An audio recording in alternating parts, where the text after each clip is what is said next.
দক্ষিণ অঞ্চলের মুখ্য সংগঠক হাসনাত আব্দুল্লাহ বলেছেন, অন্তর্বর্তীকালীন সরকারের উপদেষ্টাদের রাজনৈতিক দলের প্রতিনিধি হিসেবে উপস্থাপন করার অপচেষ্টা সম্পূর্ণ ভিত্তিহীন ও উদ্দেশ্য প্রণোদিত। শনিবার এক বিবৃতিতে তিনি বলেন, আসিফ মাহমুদ, সজীব ভুঁইয়া ও মাহফুজ আলম এই দুই উপদেষ্টা কোনো নির্দিষ্ট রাজনৈতিক দলের প্রতিনিধি নন। তারা চলমান গণ-অভ্যুত্থানের সার্বজনীন প্রতিনিধি হিসেবে দায়িত্ব পালন করছেন। তাদের দলীয় ট্যাগ দেওয়ার প্রচেষ্টাকে আমরা তীব্রভাবে নিন্দা জানাই।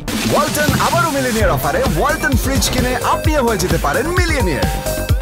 মিলিনিয়ার ছড়াছড়ি দেশ জুড়ে, এটা শুধু ওয়ালটনই পারে।